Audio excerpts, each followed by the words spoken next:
Bonsoir à tous, bienvenue sur le plateau Equinox Soir, votre décryptage quotidien de l'actualité de lundi à vendredi entre 19h et 21h, 18h, 20h, temps universel. Sommes-nous en train de retourner à la période d'avant 1990 en matière de restriction des libertés? Les décisions prises par certaines autorités administratives dans ce sens sont là pour le prouver. Pour la seule journée du vendredi 11 septembre 2020, deux gouverneurs de région centre et littoral ont pris des arrêtés portant interdiction des réunions et manifestations non déclarées dans leur territoire de commandement. Et ce, disait-il, jusqu'à nouvel ordre.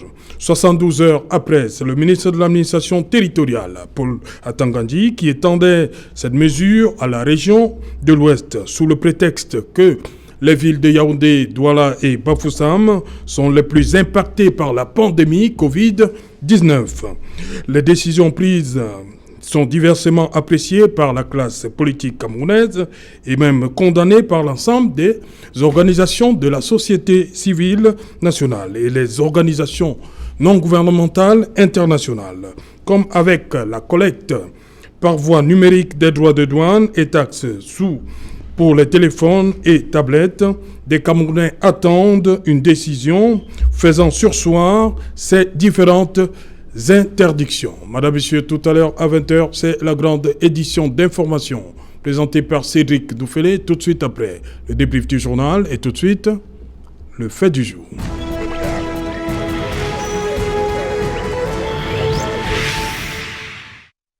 Sur les téléphones et tablettes et s'il fallait surseoir l'interdiction de manifester. Pour en parler, nous avons invité ce soir en plateau, il est là, Henri Decor et Lombo. Bonsoir Henri. Bonsoir Serge.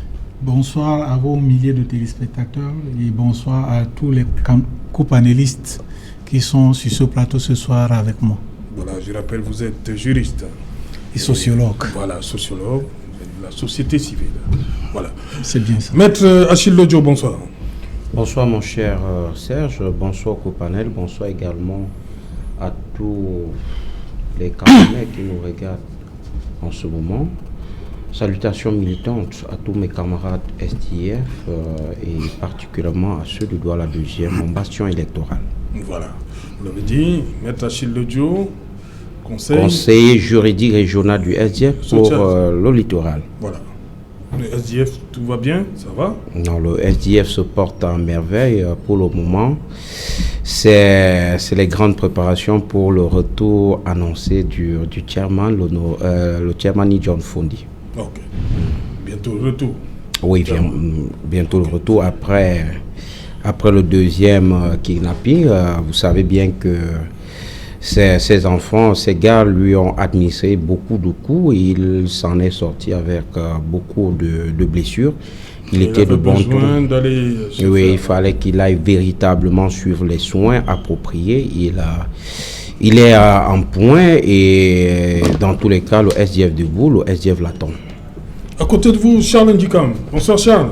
Bonsoir Serge Alain Autou. Bonsoir, bienvenue, pas de plus. Oui, merci. Le plaisir est partagé. Charles Ndikam. Bonne soirée à tous les téléspectateurs, très nombreux à travers la planète d'Equinox. Et bonsoir à tous mes copanélistes.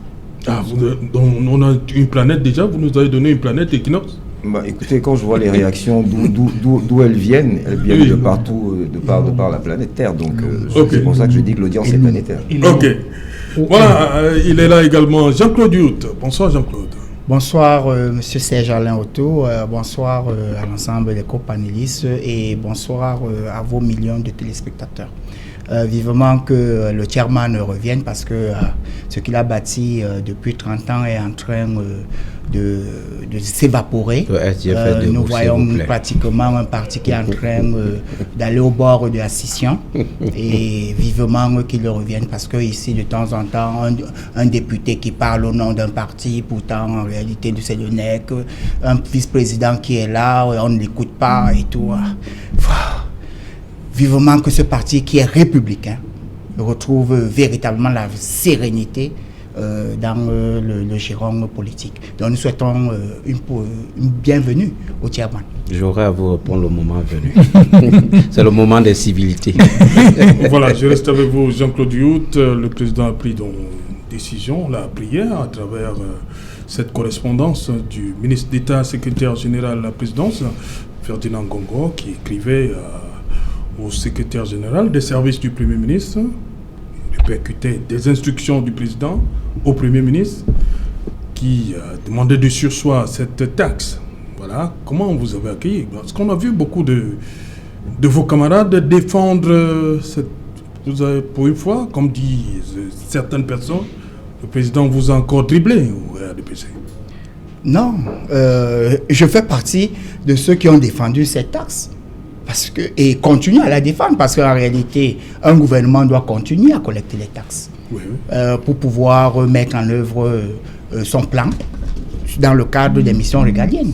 Donc, le président n'a pas annulé la taxe. Ce qu'on dit. Il a eu à surseoir la méthode de collecte, de recouvrement de cette taxe. Non, mais je dis, on a suivi certains de vos camarades apprécier tout ce qui avait été mis en œuvre. C'est-à-dire qu'ils appréciaient la façon de faire tout ce qui avait été mis en place pour collecter cette taxe. C'est là le problème. Oui. De cette méthode, moi, j'ai retenu 3 choses. J'ai retenu une première chose. Aujourd'hui, nous connaissons qu'il y a 4 millions de téléphones qui circulent, qui sont vendus par an et qui échappent à la douane camerounaise. C'est important de pouvoir savoir que lorsque les besoins de l'État, en ce qui concerne les missions régaliennes, augmentent, il faudrait aussi que les niches en termes de recouvrement des taxes et des droits de douane, et y compris même sur l'ensemble de la politique fiscale, puissent s'améliorer.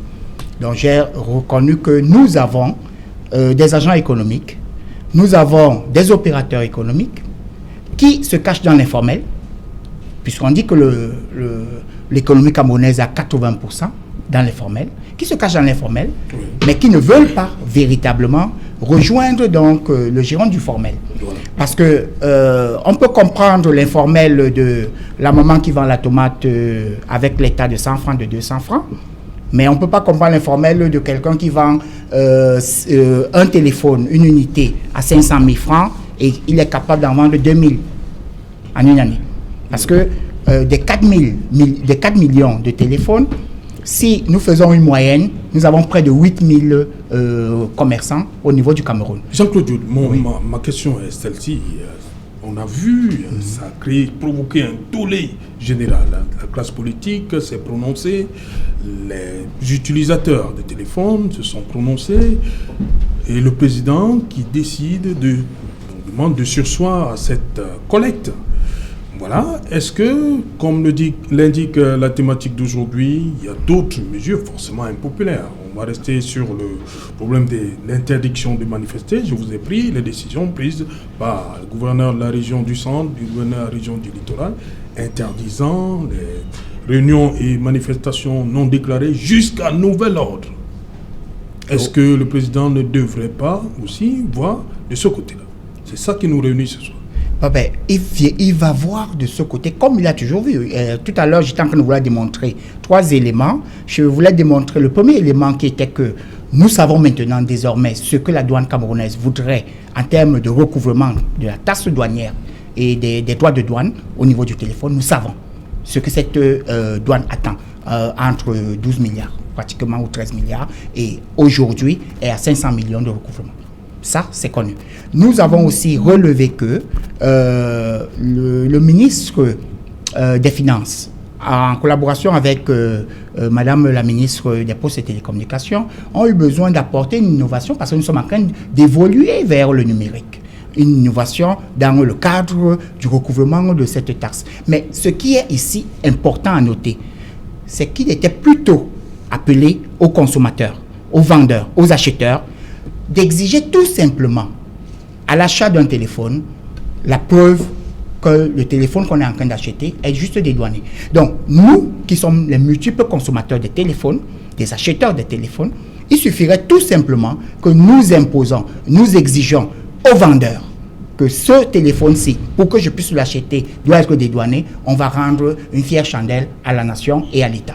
C'est de ça dont il est question. Ouais. Donc la communication était beaucoup plus axée sur ce plan d'abord au départ. Mais maintenant... Je vous ai relancé. Oui, je reviens donc pour vous dire les autres doivent aussi... Ok, je reviens donc pour dire que on a constaté un préalable qui a amené la décision du président de la République à pouvoir sursoir la méthode de collecte. Donc, c'est-à-dire que le président de la République, en garant de la cohésion sociale, un homme avisé et d'expérience qui souhaite que le Cameroun continue à progresser et avancer, mais dans le cadre de la paix et de la sérénité, a pris cette décision. Donc, par rapport aux autres éléments qui sont dits et dont les uns les autres souhaiteraient qu'ils puissent aussi avoir les préalables, on va par exemple vous dire que lorsqu'on vous parle que menace forte de troubles à l'ordre public, c'est ça qui est par exemple un élément. Lorsqu'on vous dit par exemple que la crise sanitaire en termes de Covid est un élément, est un facteur même qui puisse nous empêcher de pouvoir encourager les regroupements de plus de 50 personnes, c'est une réalité. La preuve en est qu'on est en train de voir des gouvernements des pays développés qui sont en train de mettre sur pied... J'ai toujours envie de poser la question. Vous avez vu nos marchés? Nous voyons nos marchés. Oui, mais comment le Covid, ça ne circule pas dans les marchés? Non, mais il a été dit... C'est quand il y a manifestation que le Covid fait son apparition? Non, mais il a été dit que le comportement des individus dans un environnement ouvert est différent d'un environnement fermé. Oui. Même lorsque on conseille aux uns et aux autres de pouvoir porter le masque de manière obligatoire, c'est-à-dire on est plus précis dans les milieux clos. Donc c'est pour dire que ces préalables qui doivent donc être évoqués, et ce sont ces préalables-là qui vont donc pousser le président de la République à demander à ce que ces mesures-là soient aussi également soient. Donc si ce n'est pas le cas, par rapport, ici nous avons vu les préalables de menace à la cohésion sociale, alors on va tout simplement dire que est-ce que le Covid est-il maîtrisé au Cameroun? Ceux qui veulent nous dire que la maladie ne peut pas revenir si nous nous relâchons, on va dire qu'on est des inconscients par rapport à ce que nous voyons aujourd'hui en Occident. Est-ce qu'il n'y a pas eu menace de troubles à l'ordre public, d'appel à l'insurrection et de renversement des institutions de la République? On va dire que cette menace-là existe. Alors à partir de ce moment-là, il faudrait qu'il y ait des garanties en ce qui concerne dans ces préalables. Voilà, j'ai failli dire Faustin. Charles Ndikam, depuis le 11 septembre, je me demande toujours le 14 septembre, je me demande toujours si mes compatriotes... Manifestation interdite. Tous mes compatriotes vivent dans le même pays que moi, dans la même ville que moi. Bon, on va déjà commencer par la douane. Il faudrait que, au lieu que ce soit les douaniers qui recouvrent, que la douane recouvre. Parce que cet argent, elle est dans les poches des douaniers. Vous savez, ceux qui habitent à Bonham, ça dit Makepe, Denver, avec vous, et qui ont des maisons dont le coût vaut plus que celui d'un commerçant qui, lui, a comme activité de faire du commerce. Je vous rappelle que les 8/10, pour ne pas dire plus, des téléphones portables qui rentrent dans ce pays passent par l'aéroport. Là, c'est pas le port. C'est pas par le port, c'est par l'aéroport. Et vous me dites comment on fait pour sortir de l'aéroport avec des téléphones 200, 300, sans que ceux supposés effectuer ce travail-là ne le sachent. Donc, allez chercher l'argent là où il se trouve. Allez chercher l'argent chez les douaniers de l'administration camerounaise de l'État RDPC. C'est ça qui est la réalité. Maintenant, j'ai aussi entendu une explication abracadabrantesque tout à l'heure en parlant de la Covid. La Covid n'existe que depuis le mois de février-mars. Je vous mets au défi, depuis que vous faites de la politique, de manière ostentatoire, de me dire quand est-ce qu'a eu lieu la dernière manifestation autorisée pour un parti d'opposition dans ce pays. Si vous êtes capable de me dire quand, alors je vous tire le chapeau et je vais vous demander si, entre la Covid qui a commencé cette année et ce temps ancien, qu'est-ce qui s'est passé? Pourquoi systématiquement il y a toujours un motif de refus? Le Cameroun est en insurrection depuis... Mais ça veut dire qu'il y a un problème si l'insurrection dure depuis 20 ans. Ça veut dire que celui qui est là depuis 20 ans n'arrive pas à rassurer les Camerounais, ou une partie des Camerounais tout au moins. Et il est supposé être le président de la République de tous les Camerounais. Donc il y a un sérieux problème. Donc revoyez votre logiciel, et je pense que si vraiment cette décision est de lui, parce que quand je vois déjà un secrétaire général à la présidence qui écrit au secrétaire général du Premier ministre pour lui dire ce que le président a dit de lui dire, mais c'est-à-dire que, qu'est-ce que vous voulez inventer? Ça vous arrange de prendre des exemples sur les États occidentaux quand ça vous arrange, mais quand vous avez décidé d'être aveugle et parfois stupide, souvent même trop, vous décidez de ne plus voir l'exemple ailleurs. Depuis quand est-ce qu'on communique de cette manière? Bon, en tout cas, cette cacophonie-là, elle vous est propre. Je pense que tout le monde l'aura constaté. Mais je dis qu'il gagnerait il gagnerait, si vraiment l'âge de la sagesse a été atteint cette fois-ci, à continuer dans la lancée. Voilà, Maître Achille Dio, le SDF souffre également de ces interdictions-là depuis. Le député Jean-Michel Nitue a coutume de rappeler, il parle de 52, 53 53 interdictions. Et vous êtes pourtant un parti républicain, je viens d'entendre. Je vais dire le moment des civilités est passé. Je crois que je vais d'abord revenir sur sur cette brèche qu'il a voulu ouvrir en parlant du SDF qui serait en lambeaux. Non, le SDF est debout. Et comme il s'intéresse trop au SDF, qu'il sache que entre deux necks, c'est le chairman, le président national, qui engage le parti. Et le dernier nec tenu par le SDF, c'était au mois d'août 2019. Et jusqu'à aujourd'hui, il n'y en a pas encore. Entre deux necks, c'est le président le national qui engage le parti. Et maintenant, sur les questions qui concernent l'actualité nationale, qui engage tous les citoyens, écoutez-moi bien, chaque responsable du SDF peut se prononcer. Quitte à ce que quand le parti, par ses instances, a pris position, on se range. Qu'on soit d'accord ou pas, on se range. Il faut bien comprendre ça. L'honorable Jean-Michel Nitue s'exprime dans son rôle tribunicien, qui est celui du contrôle de l'action parlementaire. Il ne faut pas confondre, je vais dire gouvernemental. C'est un député de la nation. Il a pour rôle de voter les lois quand il est à l'Assemblée nationale, et quand il n'est pas là, il contrôle l'action du gouvernement. Qu'est-ce que vous faites de l'argent du contribuable? Je crois que c'est pas lui que la presse et tous les autres observateurs de la scène politique ont compris qu'il fallait ouvrir les yeux sur la gestion du Covid-19. Je crois suivi par cet honorable député. Alors, relativement à cette affaire de taxe sur la téléphonie mobile, il faut tout simplement dire que c'est encore la preuve par 3, même s'il faut ajouter des dizaines, que le pays n'est véritablement pas gouverné, si oui, par celui à qui le peuple a mis cette tension-là. Quand vous parliez, le chairman a vivement qu'il revienne. Moi, je vais dire vivement que votre président national, M. Paul Biya, se réveille tout simplement. Quand vous prenez, M. Serge Alain, quand vous prenez le décret numéro 2011/412 du 9 décembre 2011, portant réorganisation de la présidence de la République, vous vous rendez tout simplement compte que le secrétaire général à la présidence de la République n'est pas dans son rôle. Si sur le plan du fond, il faut adresser des félicitations à toutes les forces progressistes de l'opposition, à toute la société civile qui, comme un seul homme, s'est levé pour dire trop c'est trop, cette taxe c'est une taxe de la honte, c'est une taxe de trop, et puis le gouvernement RDPC a compris que ça c'est une taxe dont le recouvrement pourrait pourrait rendre les gens pourrait mettre le feu, pourrait radicaliser la population, et alors ils ont fait amende honorable en se reculant. Sur le plan de la forme maintenant, il faut comprendre tout simplement que depuis quand le secrétaire général à la présidence de la République doit passer par le secrétaire du Premier ministère pour s'adresser au Premier ministre, déjà je vais dire, quand moi je parle, j'ai toujours l'habitude d'évoquer les textes. Quand vous prenez la Constitution du Cameroun, il vous a dit que le Premier ministre met en œuvre la politique de la nation telle que définie par le président de la République. Je crois que c'est l'article 11. L'article 12, l'article 11 vous dit que le Premier ministre est le chef du gouvernement.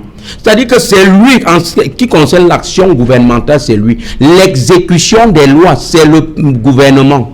Et c'est une loi, la taxe sur la téléphonie mobile et autres tablettes numériques, c'est une loi, la loi des finances. Ça veut dire que le gouvernement ne peut pas l'annuler. Le gouvernement doit, ou alors l'exécutif ne peut pas annuler une loi. L'exécutif, à travers le gouvernement, doit l'exécuter. Et pour l'exécuter, on se rend donc compte qu'il y a un blocus, la population n'en veut pas. Et qu'est-ce qu'il faut faire? Le SGPR, puisqu'il est dit qu'il coordonne toutes les instructions qui lui sont données par le président de la République, effectivement, sur haute instruction du président de la République, il doit plutôt envoyer son courrier au chef du gouvernement, celui-là qui est chargé d'implémenter cette loi-là s'il le fallait. Donc, ça c'est une sorte de cacophonie qui montre tout simplement que le gouvernement RDPC... Donc pour vous, le ministre d'État, secrétaire général à la présidence, devait adresser directement sa correspondance au Premier ministre? C'est là. Je peux vous donner les textes. Il n'y a que 2 cas où le SGPR peut s'adresser directement au secrétaire général du Premier ministère. Il coordonne, on dit, il assure la mise en forme en liaison avec le secrétaire général des services du Premier ministre ou des ministères concernés des projets de loi à soumettre à l'Assemblée nationale et au Sénat. Et il le fait encore quand il s'agit de préparer les conseils de ministres. Aucunement, il doit, si c'est sur haute instruction, et il est bien clair ici là que je veux dire le SGPR bénéficie de ce qu'on appelle la délégation de pouvoir. Et actuellement, il a. Et il est bien dit dans le communiqué, dans la correspondance, que c'est sur haute instruction du président de la République. Là, il n'y a pas de souci. Il dit, j'ai l'honneur de vous faire connaître qu'il demande, le président de la République, qui demande au Premier ministre, chef du gouvernement, de... Adressez-vous à celui qui est chargé d'implémenter ce texte. Qui devait l'exécuter? C'est le gouvernement, à travers le ministère concerné. Oui. Qui est le chef du gouvernement? C'est-à-dire que quoi? Actuellement, le Premier ministre va rester là de façon caricaturale. Hein. Le Premier ministre reste là et son secrétaire vient lui dire que bon, nous avons reçu cette instruction de la présidente de la République. Non, c'est pas comme ça. C'est pas comme ça. Le chef du gouvernement, c'est le Premier ministre. Ce sont les textes, c'est la Constitution, l'article 11 et 12. Oui. C'est le chef du gouvernement. Et c'est lui qui met en exécution la politique de la nation telle que définie par le président de la République. Article 11. Alors, quand on arrive à interpeller plutôt un secrétaire général de dire à son patron que le président, le tout-puissant, le demi-dieu, demande... Le tout-puissant demande de surseoir à cette démarche gouvernementale, nous disons que sur le plan de la forme, il y a matière à dire et ça démontre cette cacophonie dans laquelle est plongé le régime du RDPC. Un Premier ministre qui est chaque fois roulé dans la boue comme ça là par ceux qui pensent que ce sont eux qui ont décidé. Non, il doit juste informer le Premier ministre et le Premier ministre doit prendre toutes les dispositions qui s'y est, les dispositions appropriées pour que cette mesure puisse connaître ce souci-là. Et le SGPR ne coordonne que les services de la présidence, tous les services qui sont à la présidence. Le texte est là, il est bien clair. C'est-à-dire du cabinet civil, la chancellerie, le ministère de la Défense et tout le reste là. Ce sont toute l'administration rattachée. Voilà les services qui sont rattachés à la présidence de la République, dont il a la pleine administration. Okay. Pour ce qui est du gouvernement, il y a un chef du gouvernement. Justement, cette cacophonie, parce que nous avons un exécutif, je vais dire bicéphale, un chef de l'État et un chef du gouvernement. C'est cette cacophonie dans l'organigramme de l'action gouvernementale. Et je vais plutôt interpeller le représentant du RDPC de tirer la sonnette d'alarme de ce que cette cacophonie-là n'honore pas les Camerounais, n'honore pas notre pays. Demain, vous et moi sommes appelés à aller chez les autres, peut-être dans le cadre de nos activités professionnelles. Il ne faudrait pas qu'arriver de là, on nous catalogue comme des gens qui ne connaissent rien. Ok, voilà. Henri Décor, sur les interdictions, il y a quelque chose à faire? Bon, je crois que si... Commençons par la première mesure où je crois que tous les panélistes ont bien évoqué que l'approche était vraiment bancale en matière de collecte. Je crois que concernant les interdictions également, il y a problème. Je crois que je commence par dire à Charles que Charles, nous ne sommes pas dans un régime, dans le cadre de la de manifester au Cameroun, nous ne sommes pas dans un régime d'autorisation. C'est un régime de déclaration. Tu as envie de faire une manifestation, tu peux déclarer tout simplement au niveau de l'autorité compétente, à savoir soit le sous-préfet, soit le chef de district, que j'ai une manifestation comme ça, et il est tenu C'est la loi qui le dit. Il est tenu à te remettre un récépissé dans un délai bien précis. Et maintenant... Non, pas de délai. Immédiatement. Immédiatement, il doit te donner le récépissé. Maintenant, mais plus grave, parce que beaucoup de gens pensent toujours que c'est l'interdiction. Non, le législateur a bien pris soin. L'interdiction ne vient qu'à la dernière position quand vous parcourez bien cette loi. Vous allez voir que dans le premier point, on dit, si toutefois, dans l'article 8 de cette loi, toutefois, s'il estime que la manifestation projetée est de nature à troubler gravement l'ordre public, il peut, le cas échéant, le premier point qui vient là directement, lui assigner un autre lieu ou un autre itinéraire. Ça veut dire que quoi? Ça veut dire que dans le régime de déclaration, le législateur a bien prévu cela, que les gouvernants ou bien les autorités doivent encadrer la manifestation. Mais maintenant, nous nous trouvons dans un contexte où la majorité des autorités, les commis d'État sont devenus tous des militants du parti de mon frère. Ce qui fait qu'ils oublient complètement le rôle qui les appartient sur le plan sociétal. Et c'est ça qui pose problème aujourd'hui. Et plus grave, la manifestation là, c'est consacré par notre constitution, c'est consacré par la majorité des accords et des traités que nous avons signés. Et on a évoqué ça ici sur votre plateau. L'article 45 de la constitution qui dit comment est-ce que nous devons faire. Ce qui fait que nous ne pouvons pas, ce n'est même pas quelque chose que nous devons quémander, que le citoyen lambda doit quémander ou bien attendre que les gouvernants puissent surseoir ou pas. Vous ne pouvez pas empêcher quelqu'un de manifester. Ça ne peut pas se faire au XXIe siècle. C'est pour ça que moi je dis que la gouvernance de Yaoundé doit vraiment réfléchir. Nous avons déjà beaucoup de problèmes. À savoir, ça commence déjà on commence déjà à noter une petite accalmie au niveau du Nozo. L'extrême nord et le nord, ça commence un peu, on commence à voir, mais de temps en temps, il y a les incursions. Il ne faudrait pas que, avec tout ce que nous vivons dans notre société, nous puissions encore en créer d'autres.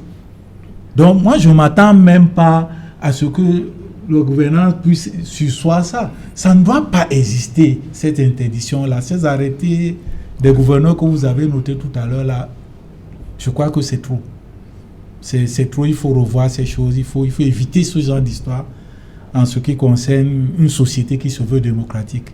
Et en plus, nous ne pouvons pas vivre isolés du monde. Parce que j'ai vu comment Luc a dit que si on se trouve ailleurs, mais nous vivons le monde. Dans nos activités professionnelles, nous sommes dans le monde. Nous ne sommes pas isolés du monde. Donc le monde nous observe comme nous observons ce monde. Raison pour laquelle ce qui se passe ailleurs, mais les gens, nous sommes parfois l'objet de curiosité. Parce qu'on se dit, mais attends, mais comment est-ce que vous fonctionnez là-bas avec ce genre d'histoire? Et plus grave, vous avez vu que les autorités qui ont engagé ces arrêtés-là, ils n'avaient pas qualité. Si on s'en tient à l'esprit de la loi, ils devaient au moins attendre que les chefs de district qui ont été...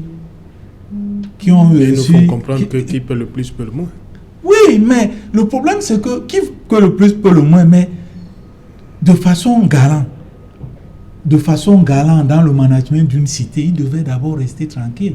Voir si le MSC, le sous-préfet que le MSC a saisi, qu'est-ce qu'il a fait? Ou bien le chef du district que le MSC a saisi dans le cadre de manifestation, qu'est-ce qu'il a fait? Mais directement, ils ont réagi.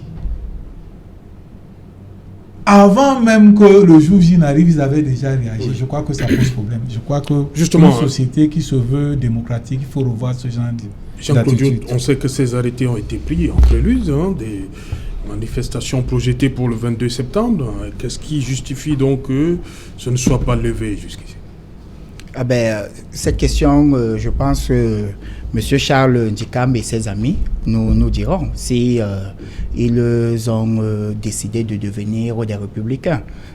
Donc, c'est-à-dire qu'ils ne feront plus jamais appel à l'insurrection au renversement des institutions de la République à partir de là. Vous savez très bien que gérer veut dire prévoir. Et ici, nous parlons ici d'une prévision. Parce qu'en réalité, lorsque les services de renseignement sont convaincus que la menace est forte de trouble à l'ordre public et que c'est sérieux, mais on ne va pas venir accuser les gouvernants d'avoir pris des mesures à titre conservatoire pour que la population et les biens, les personnes soient préservés, pour que la sérénité, la cohésion sociale et la paix soient maintenues.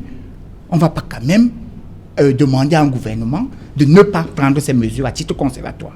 Bon, maintenant, lorsque M. Charles Ndika nous demande quand est-ce qu'on a autorisé les manifestations, mais je me pose la question de savoir si il observe très bien les congrès des différents partis politiques qui ont eu lieu. Je pense par exemple le congrès qui a désigné Joshua Oshie comme candidat, comme candidat du SDF.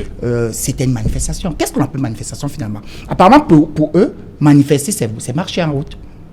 Ah oui, apparemment c'est ça. Parce que si tenir des réunions, si tenir des congrès, c'est pas des manifestations. Alors, non, mais ils remarquent que chaque fois qu'ils sont en train de tenir des réunions, des congrès, et Dieu seul sait le nombre de réunions que ces partis politiques de l'opposition tiennent au jour le jour, formels ou informels. Mais ils n'ont jamais souffert de quoi que ce soit. Mais au moment où il y a des forts soupçons de menaces et de troubles à l'ordre public, et voire alors lorsqu'ils ont touché la ligne rouge qu'on appelle l'appel à l'insurrection et au renversement des institutions de la République, à partir de ce moment-là, il était nécessaire et urgent de pouvoir sévir et de prendre des décisions. Je salue ici les mesures que le président de la République et les instructions qu'il a eu à donner, relayées par le gouvernement à travers le MINAT et le porte-parole du gouvernement, qui nous a bel et bien sensibilisés sur ce qui devait se passer pour tous ceux qui vont vouloir braver. Et lorsque M. Henri Dicor veut nous dire qu'on est dans un système déclaratif, bon, après il revient quand même nous dire que... Il veut nous dire ce n'est pas comme ça. C'est pas ça la loi? Non, on est bel et bien dans un système déclaratif. Alors, pas lui qui mais veut ensuite, dire, maintenant, il nous donne l'encadrement de ce système déclaratif. C'est écrit. Oui, mais il a oublié.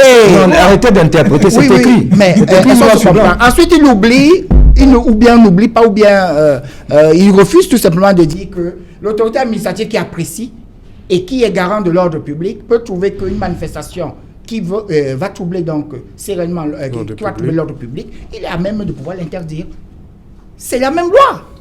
Alors, lorsque vous avez donc des informations concordantes et sûres qui démontrent qu'il y a trouble à l'ordre public, menace de trouble à l'ordre public, surtout même l'appel à l'insurrection et au renversement des institutions de la République, pourquoi voulez-vous qu'on vous délivre un récépissé d'autorisation de manifestation? Avec votre permission, je voudrais vous demander, dites-moi. Monsieur Charles Dicam, arrêtez de lire les livres, on n'est pas là pour écrire un livre. Débattons, passez votre temps à lire, débattons. Bon, et j'ai aussi suivi ici de monsieur Achille Lejo, qui nous a dit qu'il y a une spécificité du SDF. Moi, je viens de l'apprendre. Donc, je ne vais plus me plaindre. Donc, aujourd'hui, je pense que le SDF doit avoir 5 ou 7 députés. OK. Donc, ce que vous voulez dire mais on entend tout simplement beaucoup plus un député. Alors, comme tous ces députés, il vient de nous dire que tous les députés et tous les militants du SDF, en dehors d'une position bien clarifiée du NEC, peuvent prendre des positions qui sont des positions de leur parti. Donc, mon voisin qui est du SDF, qui est militant du SDF, je vais lui demander la prochaine fois de me donner sa position et je vais la considérer comme la position du SDF. Parce qu'en réalité, tout militant du SDF est libre de donner sa position aujourd'hui. C'est ce qu'il vient de nous dire. Il faudrait que les uns les autres compreniez une chose. Ce parti est un parti dogmatique. Il ne peut pas sortir du schéma dans lequel il est là. Il ne peut pas comprendre que ça puisse se passer autrement ailleurs. Il ne peut pas le comprendre. Allez-y maintenant. Je vais te faire comprendre que le SDF, ce n'est pas le culte de la pensée unique.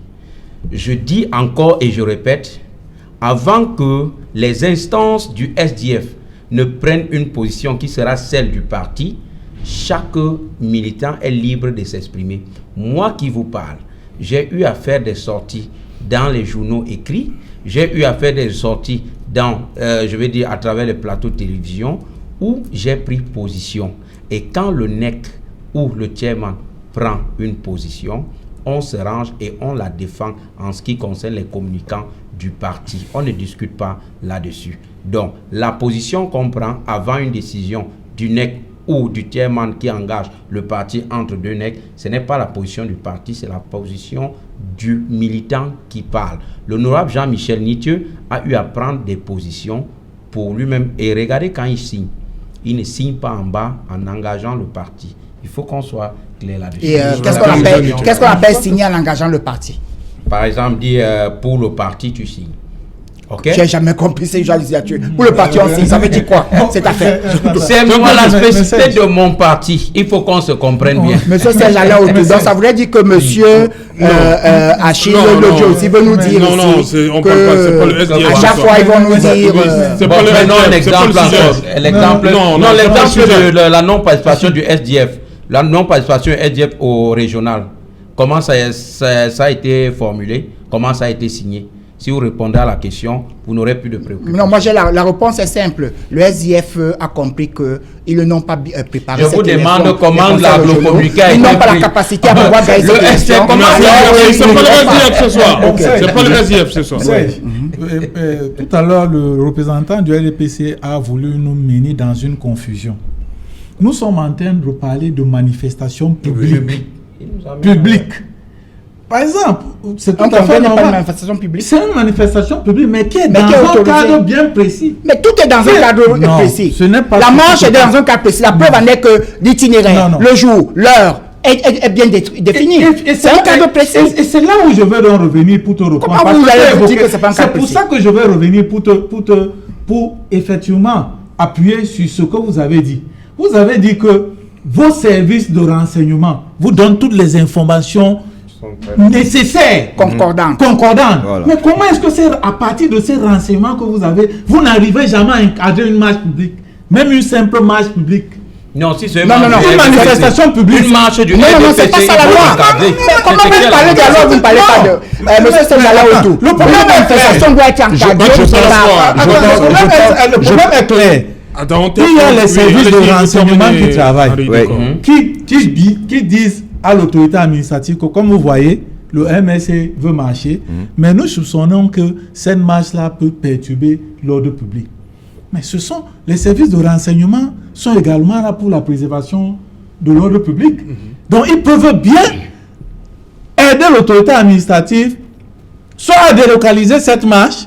Il y a des stades. Si le MSC voulait marcher ce jour-là et qu'on leur disait, bon, vous avez déclaré votre marche peut-être à Douala 1er, le sous-préfet de Douala 1er décide de vous allouer le stade japonais. Oui, le Japon. Est-ce que ça poserait problème? Je ne comprends pas la frilosité du RDPC quand il s'agit de manifester. Je ne comprends pas. Moi, je dis cela pourquoi? Parce que vous avez évoqué ce problème. Nous avons marché, nous avons manifesté publiquement dans le cadre d'une revendication toujours émanant de vos autorités administratives. Ou dans mon village natal, on a voulu installer un chef traditionnel de 3e degré à Bonassama. Nous avons marché, mais nous avons marché sans poser aucun problème qui va troubler l'ordre public. Et nous sommes partis rencontrer l'autorité administrative, le sous-préfet de Douala 4e, et nous avons remis un mémorandum. Maintenant, mais lorsque les services de renseignement sont venus, leur problème n'était pas que, est-ce que nous avons n'était pas sur le plan du trouble à l'ordre public. Le problème était que qui sont derrière vous? Pourquoi est-ce que vous avez quelle coloration politique? Non, moi je crois qu'il y a problème. Avec ça, il y a problème. Excusez-moi, il y a problème. C'était pas temps de Covid. Une minute. Oui, d'accord. C'était pas temps de Covid. Oui, non, le Covid a tête chercheuse. Ce que je voudrais que vous compreniez. Une minute, Jean-Claude. Le Cameroun que nous essayons là de bâtir, c'est celui de vos enfants, de vos petits-enfants. C'est plus celui de M. Paul Biya. C'est celui de vos enfants et de vos petits-enfants. Alors, voulez-vous qu'il soit libre ou pas? Voulez-vous qu'un enfant puisse venir vous dire à la maison, papa, la décision que tu as prise ce matin, là, de réduire mon argent de 50 à 25 francs, je la conteste. Et de vous expliquer pourquoi il la conteste. Il faut que ça rentre dans votre logiciel, la contradiction. Et quand vous parlez tout à l'heure, vous utilisez de très grands mots qui effraient certainement une partie de nos populations et de nos compatriotes. Insurrection, vous avez dit quoi? Les institutions incarnées par... non, l'époque de Mao est finie. L'époque de Mao est finie. j'ai le droit, moi, Charles Ndjikam, de dire à M. Paul Biya, je ne veux plus de vous pour telle et telle raison. Je trouve que vous n'êtes plus à la hauteur de la charge. C'est mon droit à moi, oui, citoyen. Beaucoup d'élections présidentielles. Pourquoi? Mais oui, c'est l'élection présidentielle. Non, monsieur. Non. Dites-moi, la loi dit quoi? La loi dit que pour pouvoir accéder au pouvoir, on passe par les urnes. Et que toute autre mesure qu'est-ce que je viens de dire? Qu'est-ce que je viens de dire? Donc on accède au pouvoir par les urnes. Monsieur, souffrez d'écouter et d'apprendre. Pour pouvoir me ne me posez pas la parole. Ce n'est pas ça le souci. Le problème, c'est que pour être à la magistrature suprême, il faut passer par les urnes. Mais quand vous passez par les urnes, si tu permets, s'il te plaît, vous pouvez passer par les urnes et être à la magistrature suprême. Mais le citoyen lambda a le droit de dire où tu es là, ce n'est plus ta place. Moi, je pense que tu ne la mérites plus. Cette place-là, oui, c'est ça libre. Les députés servent à quoi? Non, ce n'est pas dans l'action. C'est de dire ce que je pense. C'est de dire ce que je pense. S'il vous plaît. Tu confonds tout. C'est parce que le MS ne va pas au vote. Non, tu confonds tout. Alors vous pensez que je vous demande de ne pas entendre seulement. Écoutez. Moi, je vous écoute. Parce que c'est le bruit qu'on entend. Mais quand on écoute, on comprend ce que l'autre dit.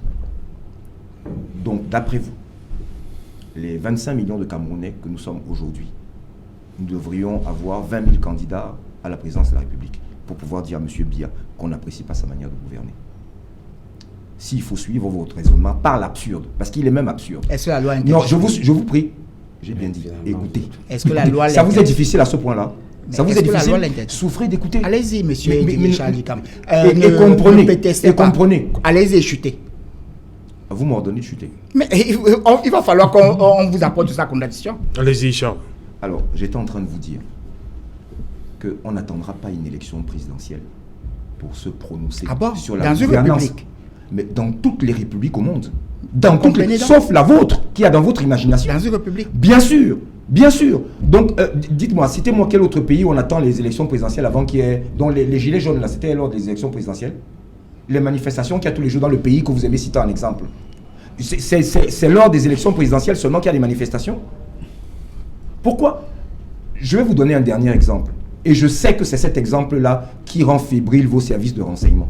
Le simple retour d'un voyage. La moitié de la ville de Douala était paralysée. Vous avez vu une vitre cassée? Un bras cassé? Oui, justement, il y a cet exemple-là. Je veux dire, arrêtez de prendre les autres citoyens. Et cette forme de condescendance, hein, de mépris, c'est celui-là qui finira par vous coûter cher. Alors, surtout, n'oubliez pas, première des choses, comme je le disais tout à l'heure, vos enfants bénéficieront de ces lois-là, qui vous contraignent aujourd'hui, dans votre posture, à prendre celle que vous avez. Eux seront plus libres que vous.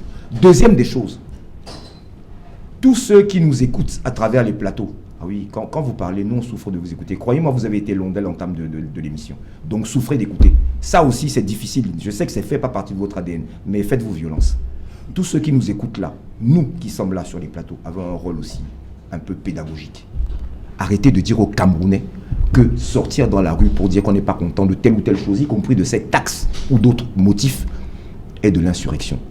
Et puis, dites-moi, il y a un fauteuil qui a été attribué ad vitam aeternam à un de nous, Camerounais. En 40 ans, vous ne trouvez pas que ça en est assez? Oui, allez-y, je pense que nous sommes dans une république. Pour pouvoir accéder à la gouvernance et parler au nom du peuple camerounais, il faut le faire. Je suis le peuple. Par les urnes. Je suis le peuple. Vous êtes le peuple. Il est le peuple. On le fait par les urnes et le peuple en a décidé ainsi à travers notre constitution. Les téléspectateurs jugeront du niveau de ceux qui parlent en son politique. nom sont des mandatés du peuple. Et pour pouvoir avoir mandat du peuple, on doit donc être un élu du peuple. Donc seuls les élus manifestent. Alors, premièrement. Alors maintenant, du jour au lendemain, lorsque ce peuple s'est manifesté et qu'il a élu pratiquement à l'unanimité le président de la République, son excellence Paul Biya, 71,28%, donc il s'est prononcé massivement. Vous venez du jour au lendemain, commencez à dire ce peuple s'est trompé. Et au nom de qui et de quoi vous parlez au nom du peuple? Citoyen ce peuple vous a donné mandat à quel niveau et à quel titre et à quel moment pour que vous puissiez oser dire à ce peuple que nous parlons en votre nom? Et c'est ce qui se passe. C'est pour cela que les marches du MRC échouent. C'est pour cela que les appels des mots d'ordre du MRC échouent. Parce que ce peuple ne se reconnaît pas en vous. ce peuple est un peuple mature. Celui que vous Ce allez peuple cher- celui que vous ce allez peuple chercher 2 jours sait avant dans la maison. distinguer ce qui est le bon et ce qui n'est pas bon pour lui. Et c'est pour cela que cette popularité du MRC, qui est fictive en réalité. Mais laissez-la Et qu'on laissez-la a- s'exercer, vous verrez Voilà si elle par est effective exemple ou pas. quelqu'un qui a été voté. Quelqu'un est 500 000 fictif, et voix. 2 jours avant, vous Mais l'empêchez déjà de finalement, sortir de chez lui. lui. Mais c'est Jalin autour. Oui, C'est lui qui Charles. n'écoute. Oui, Vous allez-y. aurez des Non, leçons allez-y. d'écoute tout à l'heure. Oui, allez-y donc. Allez-y. Voilà donc quelqu'un qui a Ça eu fait près de 40 ans cinq- qu'on vous écoute. Voilà donc quelqu'un qui Moi, a je eu suis près fatigué. de Ça fait 40 ans que je vous écoute. Ça fait 40 ans que je ça vous fait écoute. 40 Je ans suis que le Charles, peuple Charles, camerounais- Charles. fatigué. Je vous en prie. Ça fait 40 ans que le peuple camerounais Oui, écoutez, monsieur, on est fatigué, on est fatigué. au président de la République parce qu'en fait, Quelle à chance. chaque fin de mandat, ça a été sanctionné par une élection, par une campagne présidentielle. Lorsqu'on voudrait qu'un président de la République Mao Tse-tung ne aussi puisse jusqu'à gagner sa mort, une hein. élection, Mao on Tse-tung sait ce aussi. qu'il faut faire. Allez travailler sur le terrain. Cessez d'être un parti politique de Facebook et des réseaux sociaux. Travaillez sur le terrain. Et lorsqu'on nous dit que les libertés individuelles sont garanties par la loi, Ou bien, par les il y a textes. pas tout. Dites-nous que les lois ne sont pas là. Dites-nous qu'on n'a pas les lois de type liberté qui peuvent encadrer et engager nos libertés. Ok. Alors on dirait qu'elles Merci, sont Jean-Claude. illicites. Moi, ce que moi je veux dire, j'ai suivi un peu les politiques s'agiter. Vous savez que de temps en temps, le militantisme déshabille le sachant. J'ai un peu suivi ça. Ce que je veux dire, c'est que ça, c'est purement une analyse scientifique. Ce que je veux dire, c'est que lorsque dans une organisation, l'organigramme officiel devient très rigide, les acteurs que nous sommes, nous cherchons les voies de contournement. Mettons, les creusiers ont beaucoup creusé là-dedans. Et en cherchant les voies de contournement, c'est là où le danger va arriver. C'est ce que je veux dire aux gouvernants du Yaoundé, parce que je comprends pas leur autisme. Par rapport, par exemple, parlant effectivement des manifestations. Et justement, c'est pourquoi nous Je sommes ne là ce comprends soir. pas leur autisme, parce que quoi? Dans un régime simple de déclaration, le SDF arrive à Douala 5e et ils saisissent le sous-préfet pour solliciter, déclarer une manifestation. Aussi simple que possible, le sous-préfet peut même les délocaliser. J'ai bien pris l'exemple de Japoma. Il les encadre, même le stade au Musport de Panda, il les encadre là-dedans. Et ces gens manifestent, après ils rentrent chez eux. Aussi simple que ça. Mais, à force de les refuser de manifester, il a parlé de 53 interdictions. Les acteurs vont commencer à chercher les voies de contournement. Et là, je dis à mon frère que les services de renseignement ne seront pas ce jour-là. Ne verront pas par où ils sont sortis pour marcher. Je m'arrête là. Oui, Achille Ledjo, Oui, la 54e fois sera peut-être la bonne hein, pour, dans tous les cas, avec tout ce tapage pour l'honorable Jean-Michel Nintu. Hein. que ce soit notre refus, le SDF ne Il est déjà un peu habitué. Nous sommes habitués à ce régime qui ne parle démocratie que quand ça les arrange. Voyez-vous, les 53... Oui, on va revenir après le journal parce que c'est l'heure. Il est là, Cédric. Bonsoir Cédric, au menu ce soir. Bonsoir Serge Alain, bonsoir aux invités. Ce soir, nous parlerons d'une enquête exclusive sur une gestion controversée d'une unité forestière aménagée dans la région de l'Est. Vous le savez, c'est une région riche en ressources forestières et pourtant, le développement local peine à être visible dans le quotidien des populations. Vous verrez comment elles souffrent à Bétar et Oya dans les profondeurs de la région de l'Est. Nous parlerons également des difficultés et des tensions de trésorerie que vivent les entreprises au Cameroun. Dans un document réalisé par le JICAM, ces entreprises souhaitent que l'État soit sanctionné pour les énormes retards décrits dans le paiement des factures. Et dans ce sillage, le président du JICAM, Célestin Tawamba, le Premier ministre Joseph Diane-Gouté ont échangé hier lors d'une audience.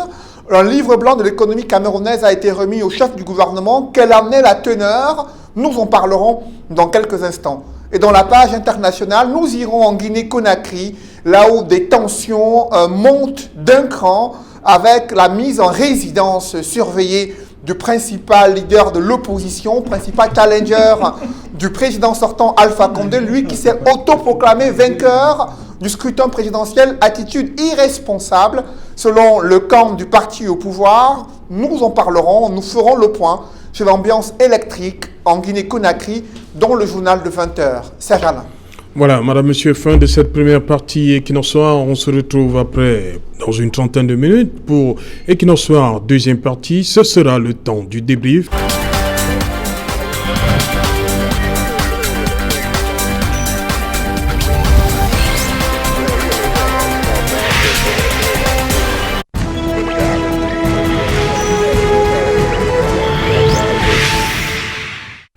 Retour sur le plateau Equinox Soir, c'est le débrief du journal, toujours en compagnie de Maître Achille Ledjo, Jean-Claude Youth, Henri Decor Elombo et Charles Ndikam. Charles Ndikam, c'est Doudalen Diallo au lendemain de la présidentielle 24 heures.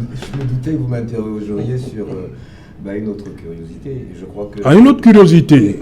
La première, c'était quoi? Mais l'autre que vous voyez qui est la forfaiture qui se perpétue depuis maintenant plus de 15 jours. Oui. Je crois qu'à l'insu de son plein gré, il est gardé pour éviter qu'il ne lui arrive quelque chose. Donc on l'a gardé, il n'a pas demandé. Donc j'aimerais avoir l'avis de... Oui, j'aimerais aussi avoir l'avis de Jean-Claude Youth sur ce qui arrive au professeur Kamto. Hein. Vous dites aussi que c'est pour le protéger. Non, mais c'est à lui de nous dire. Exactement, parce que il n'a jamais essayé de sortir de son domicile pour qu'il sache si ses libertés sont restreintes ou bien interdites. Donc c'est à lui de nous dire. Si le professeur Kamto c'est lui qui nous a raconté qu'il est embastillé, qu'il n'arrive pas à sortir et tout. Mais il n'a jamais essayé de sortir. Il n'a jamais essayé de sortir. Oui, il n'a jamais essayé de sortir. En réalité, il n'est pas en résidence surveillée parce que c'est une décision de justice. Il n'est pas assigné en résidence parce qu'il n'a jamais essayé de sortir pour qu'il... Mais que fait tout cet arsenal-là, ce dispositif, on va le dire comme ça? Avoir un dispositif à titre préventif ou bien... préventif ou bien de sécurité. Mais c'est un homme politique de haut vol, n'est-ce pas? C'est pour dire tout simplement que tous les citoyens sont également protégés. Et partout où l'État peut sentir qu'il peut avoir menace ou trouble à l'ordre public... il peut avoir trouble à l'ordre public au domicile du professeur Kamto? Tout est possible. C'est-à-dire ici, nous avons une chose qui est simple. Il y a eu le collectif des avocats de M. Maurice Kamto qui est allé rencontrer M. Maurice Kamto. Donc, ça voudrait dire qu'ils se sont acquéris de ces libertés. Et ensuite, ils ont été reçus par le délégué général de la Sûreté nationale. Eux-mêmes, ils l'ont dit. Mais ils ne sont jamais venus nous dire par la suite maintenant. Et depuis, on ne les entend plus. Donc, alors, soit ce collectif des avocats qui nous disent, exactement, parce qu'avant, franchement, ça raillait beaucoup, mais après, plus rien du tout. Silence radio. Et aujourd'hui, M. Maurice Kamto, lui également, à lui de nous dire... On comprend donc que le professeur Maurice Kamto ne veut pas sortir chez lui. C'est ce que ça veut dire? Je dis que je ne sais pas, je ne connais pas son agenda. Parce que si je maîtrisais son agenda, je vous aurais dit qu'il avait tel événement et puis il a renoncé, ou bien il n'est pas allé. Mais je sais tout simplement qu'il faudrait qu'il le sorte pour qu'il constate que soit il est assigné à résidence ou pas. Mais il ne l'a pas fait, premièrement. Deuxièmement, il y a eu une tentative d'une visite parce que c'était un activiste militant des droits de l'homme qui voulait lui rendre visite. Il a sonné fatigué devant son portail. Ils ont regardé au niveau de la fenêtre, mais personne n'a ouvert. Pourtant, il y a eu confirmation de la part de ses avocats qu'il a droit de recevoir des visites. Confirmé également que le collectif des avocats a dit qu'ils ont obtenu du délégué général de la Sûreté nationale que tout est possible et tout. Donc, ici, nous parlons de quoi alors? Nous ne savons pas de quoi nous parlons. Voilà, on va terminer d'abord avec Sedou Dalen Diallo, qui est également... Attendez. Non, bon, je laisse les téléspectateurs juges de la maestria de ce monsieur qui fait des contorsions intellectuelles que lui seul comprend. Donc, non, Sedou Dalen Diallo s'est autoproclamé vainqueur. À l'issue du premier tour. Résidence surveillée, comme on dit. Non, Alpha Condé a le même logiciel qu'un autre dont c'est la même génération, le même âge. Ils procèdent comme ils ont appris de la République française. Hein. Ce sont des purs produits de Focard. Donc, il est en résidence surveillée. J'espère que de ce côté-là, au moins, le droit prévaudra. J'espère que ça lui sera signifié. Maintenant, je saurais laisser perpétuer le mensonge. Je voudrais dire à mon jeune frère ici présent qu'une action en justice a été intentée. une action en justice a été intentée. Alors, sauf au collectif d'avocats de n'avoir rien à faire, sauf à Maurice Kamto d'avoir de l'argent à dépenser, on ne mobilise pas des avocats, on n'intente pas une action en justice quand on est victime de rien du tout. Et pour terminer, je pense qu'au-delà de nous, moi, militant du MRC, d'autres organisations, a priori plus qualifiées, ont également décrié cette situation, ici comme à l'extérieur du Cameroun. Ok. Henri Decor Elombo, le camp de Sédou Dalein Diallo dit avoir pris cette décision-là au regard de ce que les 16 000 bureaux de vote ont pu sortir comme résultat. Donc, ils sont dans leur droit de déclarer que Sédou Dalein Diallo est vainqueur de la présidentielle, et ce, dès le premier tour. Oui, moi je crois que s'ils ont réussi à compiler les résultats et qu'ils voient qu'une autre que leur candidat est vainqueur, bon, je crois qu'il peut dire que c'est lui qui est vainqueur en attendant que la Cour constitutionnelle, la CENI et la Cour suprême puissent proclamer les résultats. Mais là n'est pas le problème. Le problème, c'est maintenant la réaction du gouvernement actuel, du président sortant, qui décide pratiquement de l'embrigader. Et c'est là qu'il faut s'interroger sur la démocratie en Afrique. C'est comme si, je ne sais pas pourquoi l'Afrique a mal à la démocratie. Nécessairement, il s'impose de l'avant que la démocratie puisse vraiment se faire tropicaliser. Parce que si tout le temps, dès qu'il y a moindre manifestation de la démocratie, la vie contraire, il faut embrigader une personne, je crois que ça pose problème. Et ça ne renvoie pas une belle image de l'Afrique dans le Conseil des Nations. Je crois quand même que, et je suis d'autant plus dessus par cette attitude parce que le président Conté, le président sortant, a longtemps été un opposant. Il a goûté à la prison politique. Et ce monsieur a dit qu'il ne va pas concourir à un troisième mandat. Mais et c'est ça encore le drame des Africains. J'ai l'impression que nous faisons une transposition de notre ordonnancement traditionnel sur le plan de la République.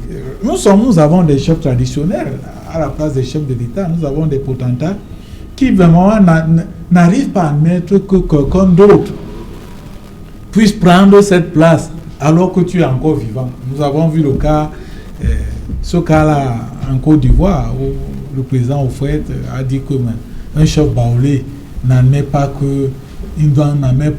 de son vivant qu'il soit remplacé. Et on a vu ce que cela a créé par la suite. Je crois que l'Afrique doit, les politologues, les spécialistes, les sociopolitistes doivent vraiment réfléchir sur ces mécanismes en Afrique pour que nous essayions de voir comment est-ce que nous allons vraiment réfléchir sur notre démocratie à nous, qui s'adapte un peu à nos réalités afin que nous ne puissions pas tout le temps vivre ces cas-là. Vous avez parlé du cas de professeur Kamto, ainsi de suite. Voilà, Maître Achille Ledio, c'est la solution. C'est facile comme ça de mettre Sédou Dalein Diallo en résident surveillé. Peut-être qu'il s'est déclaré vainqueur dès le premier tour. C'est la solution. Ben, voyez-vous, mon cher Alain, dans une démocratie où les règles du jeu sont... Donald Trump a dit qu'il ne va pas accepter le résultat. Oui, justement, il connaît que le camp d'en face a tout verrouillé. Quand les règles du jeu sont verrouillées, vous comprenez que la seule façon de pouvoir mettre le gouvernant devant ses responsabilités, c'est d'attaquer, c'est de prendre l'avance sur lui, tout simplement. Alors, vous savez que dans le système électoral, il y a vos représentants qui reviennent dans votre QG, entendez, quartier général, avec les PV. Alors, à base de ces PV, vous pouvez déjà savoir apparemment, ou alors approximativement, la tendance de ce qui vous attend. Et vous commencez à vous prononcer. Pourquoi? Parce qu'effectivement, vous connaissez que celui qui est en face de vous est d'extrême mauvaise foi. Si vous attendez que la CENI qui véritablement n'est pas indépendante, c'est-à-dire la commission électorale qui véritablement n'est pas indépendante, vous prenez le pas. Ça peut être une façon de leur mettre la pression, leur dit bon voilà, il a découvert le poteau rose, qu'est-ce qu'on a fait? On doit juste être, on doit tout simplement donner la vérité des chiffres. Et autre chose, je voulais relever ce bémol sur les propos du dernier intervenant qui disait l'Afrique a du mal avec la démocratie. Non, il faut pas généraliser parce que je pense qu'il y a des États de l'Afrique de l'Ouest avec la CEDEAO qui font effectivement la différence et qui ont même des présidents qui ont pignon sur eux en termes de parole. Donc je pense que quand vous voyez un pays comme le Ghana, vous ne pouvez pas l'assimiler au Cameroun. Quand vous voyez un pays comme le Nigeria en termes est-ce que ce n'est pas un problème de passé historique? Oui. Les francophones ont un problème avec la démocratie, contrairement aux anglophones.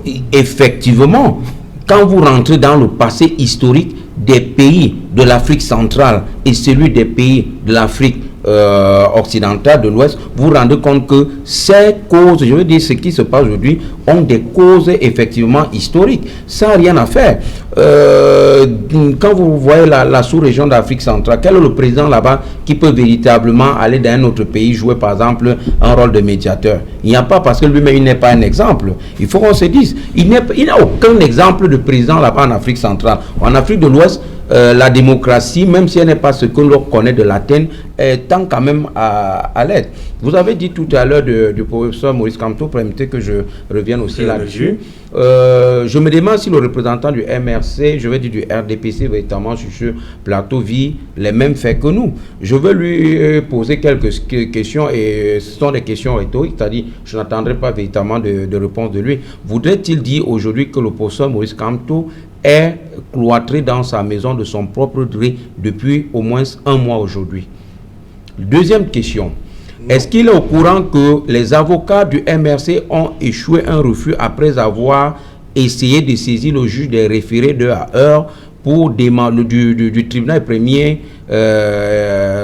instance du centre administratif Yaoundé pour permettre de lever cette assignation qui est irrégulière? Est-ce que vous le savez? Le juge leur a tout simplement opposé une forme de non-recevoir, motivation prise de ce qu'il n'y avait pas urgence, puisque le juge de référé, c'est-à-dire, lui là, il fonctionne avec l'urgence. Alors que le juge du référé, tribunal première instance, centre administratif Yaoundé, disait qu'il ne voyait pas d'urgence dans ce que vous dites. Aujourd'hui, vous venez sur un plateau dit que Maurice Kamto n'est pas en résidence surveillée. Bref, je veux tout simplement dire aux politiciens, je veux dire aux hommes politiques qui nous suivent que en réalité, quand il y a des élections présidentielles et que vous attaquez, ou alors vous prenez sur vous de contre-attaquer le régime en place, c'est ce genre de choses, c'est leur logiciel. On vous met en résidence surveillée et puis on commence à jouer avec l'usure. Et avec le temps, vous allez baisser les bras. Donc, si on est dans une démocratie, il faut savoir que il y a un juge, il y a d'abord une commission ou alors un organe qui gère les élections. Il y a un juge qui est un juge électoral qui va veiller sur la régularité des opérations électorales. Et quand ce juge se prononce, tout le monde devrait se ranger. Mais ce juge, véritablement, pour que sa décision ait pignon sur rue, il faut que ce juge soit véritablement impartial. Ce juge ne doit pas jouer le rôle du parti au pouvoir ou alors de celui qui sort. Quand vous avez une majorité parlementaire qui coïncide avec la majorité présidentielle, il est difficile qu'on soit dans je veux dire qu'on vive la véritable démocratie. Quand vous regardez l'exemple au Congo, République démocratique du Congo, vous rendez tout simplement compte qu'on a dans une sorte de cohabitation. La majorité présidentielle étant Tshisekedi, la majorité parlementaire par Kabila, vous comprenez qu'ils doivent travailler. Il est difficile que si on organise même les élections aujourd'hui, il est très difficile qu'un camp puisse peser sur eux parce que l'organe chargé des élections va véritablement faire tout et tout pour rester dans l'impartialité. Donc, mon cher Yout, je voulais tout simplement dire que, sincèrement, reconnaissez que vous, le régime du RDPC, vous ne faites la loi, vous ne faites la démocratie que quand ça vous arrange. Voilà, Jean-Claude, justement, est-ce que cette méthode mise en place par le président sortant Alpha Condé contre son adversaire Sédou Dalein Diallo, c'est une façon de l'amener à accepter le verdict qui sera rendu dans quelques jours? Quelque chose d'abord de très important à relever.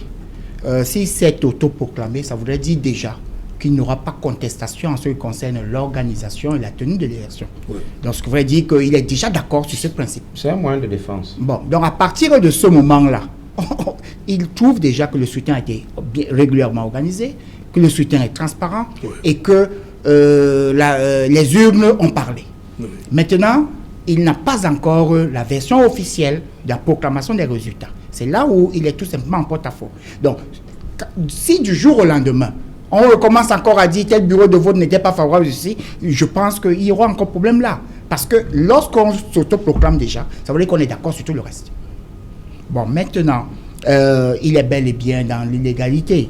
Aucune élection ne peut être déclarée, aucun candidat à une élection présidentielle peut être s'autoproclamé. Nous avons connu le cas malheureux de M. Maurice Kamto, mais heureusement pour lui et la démocratie aussi, le président de la République a fait preuve de beaucoup de magnanimité également. En faisant quoi? Et il n'a jamais été assigné en résidence. Monsieur Maurice Kamto n'avait jamais été assigné en résidence lorsqu'il s'était autoproclamé, y compris même tout ce qu'il a fait. Il a fait plutôt 9 mois de prison. Mais il a plutôt enchaîné par la suite maintenant ce qu'il a créé comme une autre notion qui était donc non hold-up électoral. Mais ce n'était même pas sur la base de son autoproclamation. Donc ici, quand on veut faire des comparaisons, faisons véritablement des comparaisons sur des bases réelles. Déjà ici, le Cameroun n'est pas un pays francophone, le Cameroun n'est pas qu'un pays anglophone, le Cameroun est un pays où nous avons l'usage de 2 langues égales, le français et l'anglais. Donc, quand vous voulez faire... L'usage égal, hein? Oui, l'usage égal. Nos compatriotes de nos apprécions. Je dis bien l'usage égal. Parce on peut essayer de se parler en anglais alors, parce que moi je peux. Quand on vous dit aussi que lorsque vous vous présentez à une élection ou bien à quelque chose, on vous dit savoir s'exprimer dans l'une des langues officielle du Cameroun. La bonne excuse, comme d'habitude. Ouais, c'est la loi. Je ne sais pas pourquoi. La réglementation les fait mal. Je ne sais pas si la loi est réglementation quand ça vous convient. Je ne sais pas si quelle est la réglementation, quel est le texte juridique, quelle est la base de l'assignation à résidence surveillée de monsieur Maurice Kamto. Monsieur le Johnny, nous vous avons écouté. Pourquoi vous voulez toujours interpeller la loi quand ça vous arrange? Par rapport à cela. Donc, pour revenir ici, pour quelque chose encore de plus sérieux, ce pays frère et ami qu'est donc la Guinée, nous observons et nous nous disons que la voie républicaine est celle qui doit toujours prévaloir, surtout dans le cadre de la démocratie. Nous saluons le fait que le candidat de l'opposition qui vient de s'autoproclamer est en train de reconnaître que le scrutin a été régulièrement organisé et qu'il est transparent, sinon ce ne sera pas autoproclamé. Mais nous nous disons tout simplement qu'il ait patience d'attendre, qu'il soit patient, d'attendre sur le cadre légal de la proclamation, parce qu'au début déjà du scrutin, tout le monde connaissait les règles du jeu. Tout le monde connaissait quand est-ce qu'on va proclamer officiellement les résultats en Guinée-Conakry. Donc ici, je trouve qu'il met juste la charrue avant les bœufs, premièrement. Et deuxièmement, je relève quelque chose. Est-ce que parce qu'on est candidat sortant, qu'on ne peut pas avoir une confiance renouvelée du peuple?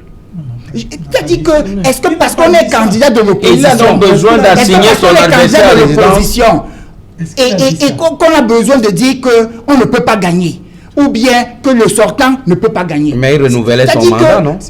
Il renouvelait son mandat, non? C'est ça que je suis en train de dire. C'est son troisième mandat. Si le peuple de la Guinée-Conakry lui fait confiance, comme celui du Cameroun depuis 40 ans, il n'a donc pas besoin de museler son opposant. Il n'est pas muselé. Il n'a pas... Qu'est-ce qu'on appelle... Attends, quand vous mettez à résidence, c'est la grande question. Je vous demande, est-ce que c'est une façon d'amener Sédou Dalein Diallo à accepter ce qui va sortir comme... C'est l'usure, c'est l'usure. Mais on court vers ça. Pour l'instant, je pense qu'au vu des différents dégâts qu'il y a eu, des manifestations par-ci, par-là, c'était déjà une manière de pouvoir contenir. Les services de renseignement, c'est les services de renseignement. C'était une manière de pouvoir contenir quand même, parce qu'en réalité, ce n'est pas parce qu'on a organisé une élection que tout doit aller à feu à sang. Je pense que ici, la volonté est de maintenir l'ordre public. Il est peut-être en résidence surveillée, mais ça ne voudrait pas dire qu'il est assigné à résidence. C'est-à-dire, nous avons des juristes qui comprennent de quoi il s'agit. Voilà. Donc, on ne va pas jouer sur ces mots. Je n'ai pas suivi que ses droits et libertés sont restreints. Mais quand vous êtes à la résidence surveillée, attends, vous parlez de actuellement, quel est son état? Il est dans quel état? Résidence surveillée veut dire qu'on surveille une résidence. C'est-à-dire qu'on surveille les non, ça c'est votre entendement. Mais on surveille bien. Vous dites, on surveille comme... Je voudrais vous poser une question. Je voudrais vous rappeler que son gardien... Je voudrais vous rappeler que son... C'est comme toi-même de répondre. Mais oui, parce qu'en réalité, il n'est pas en résidence surveillée. Non. Il a encore pas de mauvaise. Est-ce que vous avez vu une décision de justice? Je voudrais vous poser une question. Il y a un juge de référé tout à l'heure. Et le juge de référé, c'était pour lever. Mais c'est ce qu'on appelle une voie de fait. C'est ce qu'on appelle une voie. Ça ne s'explique pas, mon cher. On te fait comprendre que c'est sa liberté la plus fondamentale, c'est d'aller est devenue. Elle est entravée. Par conséquent, il y a urgence à ce que... être en mouvement et il en a été vous êtes au courant. Puisque je vous pose une autre question. Moi, monsieur Yout, pour venir chez vous, j'ai besoin d'aller demander l'autorisation au CED et à la Sûreté nationale pour venir chez vous. Pourquoi sont-ils passés d'abord par ces deux personnes-là? Quelle personne? Pour ce que vous avez appelé les collectifs des avocats ils sont passés par le CED et par l'autorisation pour aller deux autorisations, pas une seule. Monsieur Yout, je voulais vous faire comprendre ce que monsieur Maurice Kamto dit aujourd'hui. Demain, je peux la vivre. Demain, vous pouvez la vivre. Avant qu'il ne puisse. Demain, vous pouvez être un homme politique de l'opposition et moi, homme politique du pouvoir. Donc, ce qui arrive à monsieur Maurice Kamto peut vous arriver, peut aussi m'arriver. Donc, mettons la science, écoutez, mettons la science au centre de nos débats et laissons de côté je veux dire nos chapelles militantes. Et disons tout simplement, actuellement, quel est l'état de M. Kamto? Il est en résidence. Son état. On vous fait comprendre, lui-même pas ses avocats vous font comprendre. Avec votre permission. Non, je pense que vous êtes exprimé. Non, vous l'avez déjà. Tu as dit qu'il n'est pas résident. Je voudrais juste vous interroger sur une chose. Si je dois venir chez vous demain, je dois passer par le délégué à la sûreté ici, ou bien je me rends chez vous directement, qui plus est si je suis votre avocat. Donc le collectif d'avocats a dû passer par 2 membres du gouvernement. 2 autorisations pour pouvoir aller le rencontrer pour la première fois. Après qu'ils aient essuyé des échecs. Je voudrais vous rappeler que le premier gardien qui a pu sortir, travaillant pour une société de gardiennage, a été détenu pendant 2 jours. Pas détenu. Interpellé est différent d'être détenu. Bon. Vous l'avez retrouvé mis dans une maison d'arrêt? Attends, la détention ne se fait que dans une... Il a passé 2 jours. On l'interpelle. Il est on l'interpelle à l'exploitation. C'est normal. Et vous dites qu'il n'est pas résident surveillé. Votre gardien doit être interpellé. Je vous dis que les terminologies de résidence bon, dites-moi. Assignation à résidence. Non, je voudrais vous poser une question. Je voudrais vous poser une question. Monsieur Yout, non, mais monsieur vous êtes exprimé. Si j'ai la parole, vous ne me la reprenez pas. C'est pas vous qui me la reprenez. Alors je vous pose pas la question. Apprenez. C'est de la sémantique, c'est du français, simple. Celui-là donc qui a été interpellé pour exploitation, on l'exploitait sur un poteau électrique ou il était bien détenu quelque part? Détenu? Il était gardé à vue. Mais comment vous utilisez la garde à vue, c'est une détention. Le sens étymologique du mot détention. Le sens étymologique du mot détention. Vous ne savez pas vous exprimer en français. Non, justement, vous faites comprendre que pendant 2 jours, a un sens. Le gardien était quelque part. Il était quelque part. Il n'était pas chez lui. Il n'était pas sur un poteau électrique. Il n'était pas sur le service. Il était quelque part. Vous avez eu la position du gardien? Quel gardien? Ce vigile. Oui, il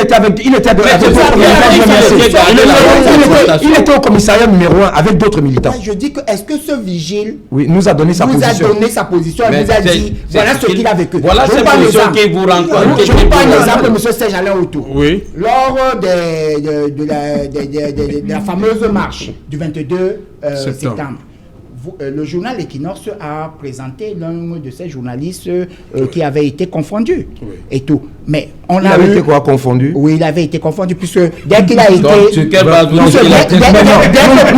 Pas le même français.